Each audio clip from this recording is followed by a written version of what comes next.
welcome back to the Sparky's Dream podcast. I'm Lewie, and as always, we'll be talking all things Manchester United. It's been quite a busy week. We've seen Rubin Amorim's Reds continuing their unbeaten run, Bryan and Mbeumo picking up the Premier League Player of the Month for October, Amorim himself getting Manager of the Month, and United's clawback and injury time equaliser in North London. So in today's episode, we'll break down the draw with Spurs, look at the standout performances, talk through Mbeumo and Amorim's awards, give some love to Matthijs de Ligt for his ever-present season so far and Dutch recall, and round it all off with a look at Jason Wilcox's interview with Inside Carrington, where he spoke about some of the processes behind the scenes. So let's get into it.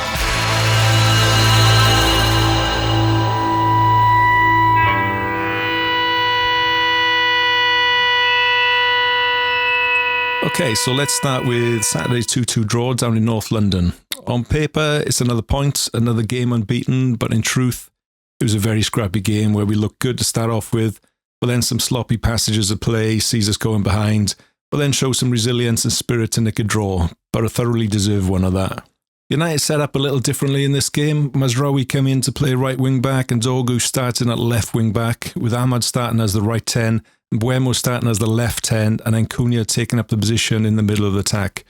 This looked purely rotational as Yoro, Dalot and Sesko were all on the bench and all came on to make an appearance later in the game.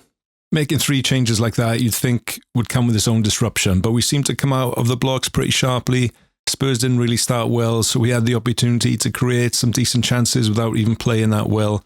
We had a great chance as early as the 6th minute when Mbeumo found a lot of space down the left and put a decent cross into a dangerous area, but neither Cunha or Ahmad had read it and were in fact nowhere near being on the end of it. Maybe if Sesko had been there, it would have been different. And if Ahmad had been operating in a right-sided 10 all season, then he might have instinctively taken up a better position. But still, it was pretty encouraging to see Mbeumo finding space on the left and showing that his game at least is adaptable if needed. And also shouting at Ahmad after the chance, telling him that he should have been there.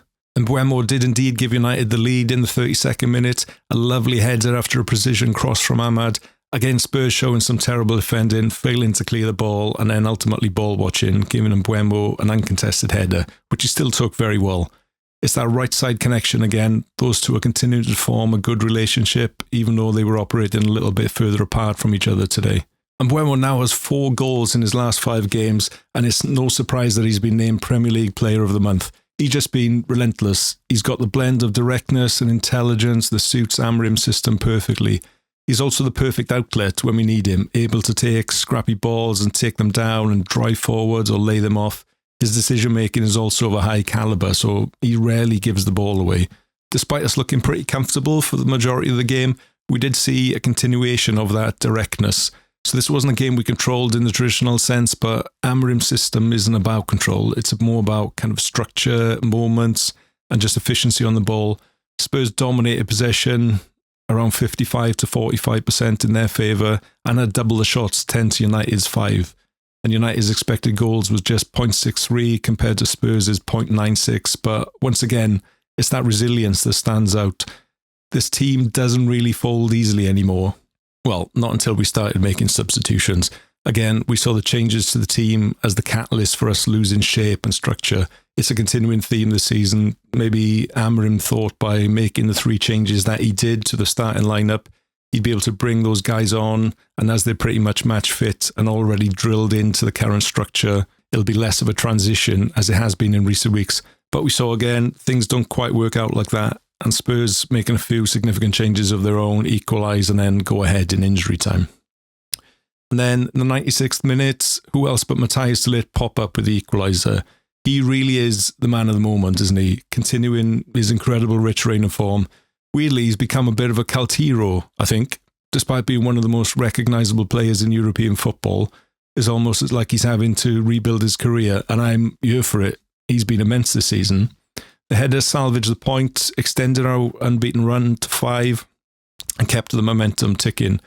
He's now the only player to have played every single minute in the Premier League this season, 1,080 minutes straight. He's been an absolute rock, an absolute leader, and an absolute candidate to captain this team, kind of post-Bruno, I think. We'll talk more about him later because he's just been recalled to the Dutch squad, and deservedly so. I think one of the reasons our game does deteriorate when we start making changes is Casemiro. Look, just listen to these stats. Goals conceded when he's on the pitch, 5. Goals conceded when he's off the pitch, 11. Also, 12 goals scored when he's on the pitch compared to just 5 once he's been substituted. I mean, those are some significant stats, if you ask me, and just goes to show the lack of quality and depth we have in our squad. He's really playing out of his skin. You can tell by the shape. He came back to pre-season in lean and looking like he wanted to have a big season for himself. At times over the last 2 seasons, he didn't look to me like there was a huge disparaging gap between the midfielders in our squad. But this season, with Casemiro hitting form, staying fit and keeping himself disciplined, this run of games has just made him hungry for more. And I guess it's up to the rest of the guys now to make an impact when they get a chance. Cobby was out injured for this one, so we saw Ugarte come on for him on 72 minutes while we were still 1-0 up. And the amount of space Spurs were afforded became instantly apparent. To be honest with Ugarte, he was always pretty close proximity to the Spurs guys with the ball, but it's just those kind of intangibles, those things we don't see. And I guess we lose when Casemiro comes off. His reading of the game, cutting off passing channels, knowing when to jump and when to lay off a player. It's like he's reading their game like one pass ahead or something and knows when to gamble and when not to. And with Bruno as your midfield partner, he's had to adapt that pretty quickly because he's not as disciplined. But in recent weeks, you can tell Amorim's system is protecting him better with more bodies, more disciplined bodies, less ground to cover, fewer kind of chaotic transitions, and more time to step forward when it's on. You can see Amorim's, albeit compromised identity, starting to settle in now, I think. We've got compact lines, energy in transition, and those wide forwards pressing high when they need to and sitting back into midfield when the press isn't on. It's starting to look a bit more drilled. I mean, not perfect yet, but definitely drilled, especially out of possession. There was a few instances in this match where I noticed another out of possession system being employed. The front 3 flat across the top, Bruno next to Casemiro in midfield, and then Luke Shaw sitting directly behind them in that kind of classic number 6 position, and then the 2 wing backs dropping right back to make a flat back 4. It looked like a pretty solid setup to me, and just a variance on what we saw against Brighton that saw Luke Shaw pushing into midfield. I guess this gives Casemiro more scope to cut out any threat like higher up the pitch, having the added assurance of still having 5 players behind him. It's just hard to tell off the TV coverage how often they were doing it, but it worked well while Casemiro was on the pitch, for sure. For all of Ugarte's energy or Cobby's composure, I don't think either of them are offering what Casemiro is at the minute. And it's hard to argue with that. And it's harder to argue with those stats too. I'm sure there'll come a time over the next month or so where he picks up an injury or a ban and has to miss a match or two. So it'll be interesting to see then who gets picked in that position. Who do you think? I mean, let me know. Or do you think we'll try and get some kind of midfield reinforcements in January who are offering more than we have at the minute? It's a shame that the roles weren't reversed and we could bring Casemiro on as a kind of special teams closer where he just helps us see out the game for the final 20 or 30 minutes. But this is where we're at, and I guess we should be pretty grateful that he's in such great form, as it would be hard to see us going 5 games unbeaten without him there. Cunha had a quieter game than we were all hoping, I guess. Operating through the middle isn't his natural habitat, and it's a shame that we didn't see him popping up in his usual slightly wider areas where he loves to get involved and scrap, etc. He might not have been on the score sheet this time, but his pressing and positional discipline was still on point. Since joining, he's brought a proper edge to the front line. I think we kind of missed the fluidity and focal point of Sesko in this game. We still created chances and still looked a threat, but I think there were too many rotations against Spurs. And those relationships, although still intact, just needs time together before we can start with this many variations and still expect fluid, quick transitions.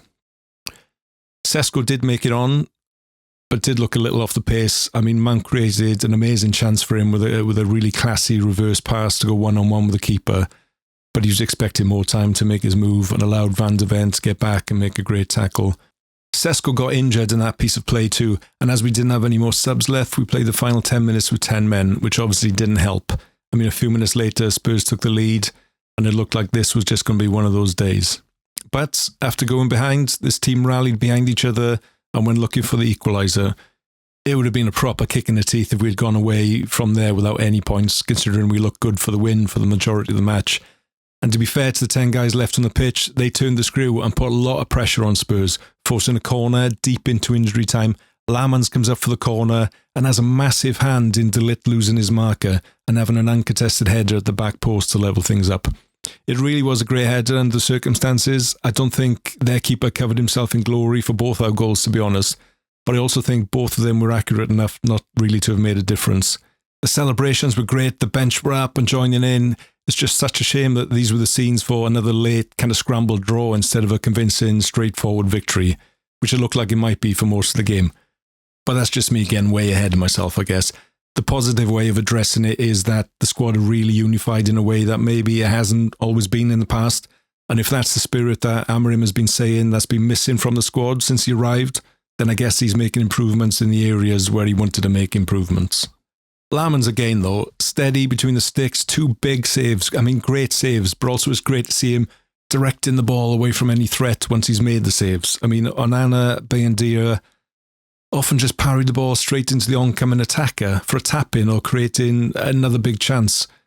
I'm no goalkeeping coach, but surely that kind of stuff is taught on day one, like chapter 1 of the goalkeeping manual. Like, he's not flashy. It just feels like he's paying attention to everything he's being taught, and he's confident in his ability to execute, and the defence clearly trusts him.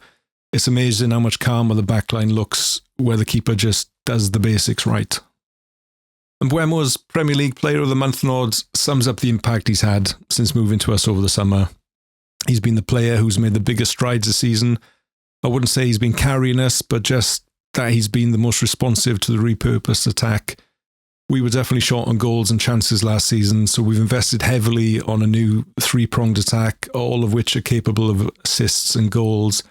I don't think we should be expecting Sesko to be outscoring the other two season after season. I think we should be just judging the attack as a whole.